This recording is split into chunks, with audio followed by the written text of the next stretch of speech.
738 को पहले तो करा 100 से, प्लस 738 को अब हम करेंगे 3 से। अब हमारे लिए गुणा बहुत आसान होगा क्योंकि ये तो शून्य वाली संख्या है, इसका गुणा बहुत बड़ी आसानी से हो जाएगा, बस आखिर में 2 शून्य लगाने हैं। और 738 गुणा 3 हम अलग से करके देख लेते हैं।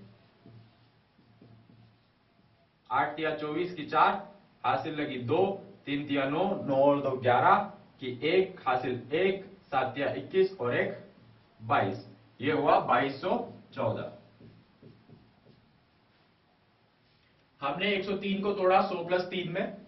अब हमने गुणा किया कि 738 गुणा 100 फिर 738 गुणा 3, इन दोनों का जो मान आया उसको हमने जोड़ दिया, तो 7 3 8, ये है हमारे पास 73,800 और ये है 2,214, इनको जोड़ लेते हैं। 4 1 8 और 2 10 की 0 हासिल 1 6 7, ये आ जाएगा हमारे पास 76,014।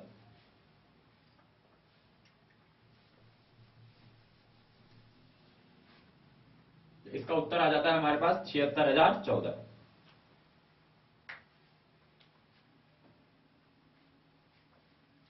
अब हमें अगला प्रश्न हल करना है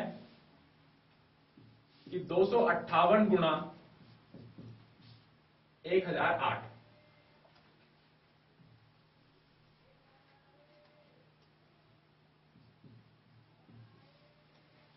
258 गुणा 1008, एक संख्या है 3 अंकों की और एक संख्या है 4 अंकों की। अगर हम इनको गुणा करते हैं फिर से बहुत बड़ा गुणा बन सकता है, तो ढूंढें कि किस प्रकार से यहां शून्य वाली संख्या बन सकती है। 258 में बनाना आसान नहीं, लेकिन अगर हम 1008 में देखें तो 1008 1000 प्लस 8 लिखा जा सकता है। तो अब हम इसको लिख लेते हैं कि 258 गुणा 1000 प्लस 8। अब हमारा गुणा आसान हो सकता है क्योंकि अब हम वितरण नियम लगाएंगे और वितरण नियम के द्वारा 258 गुणा 1000 प्लस 258 गुणा 8, इसका गुणा बहुत ही आसान, 258 के आगे लगाएंगे 3 शून्य। अब 258 गुणा 8 अलग से कर लेते हैं।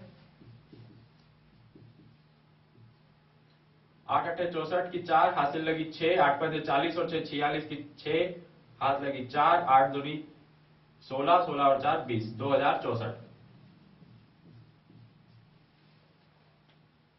अब हम इन दोनों संख्याओं को जोड़ लेते हैं। 4 6 0 8 और 2 10 की 0 हासिल 1 6 2,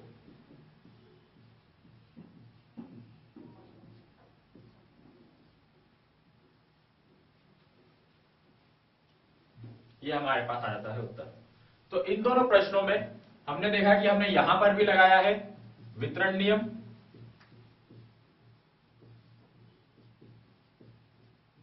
और इस जगह पर भी हमने लगाया है वितरण नियम।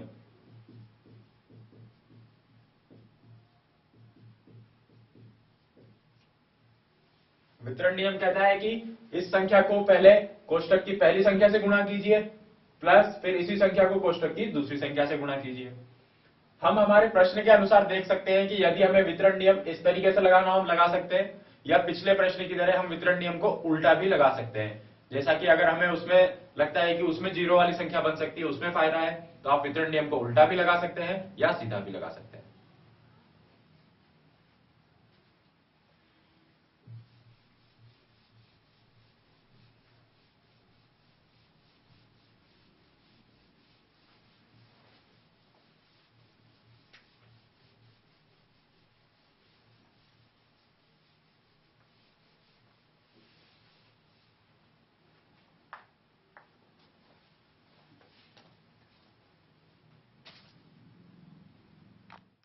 अब हमारे पास अगला प्रश्न है कि यदि कोई दूध वाला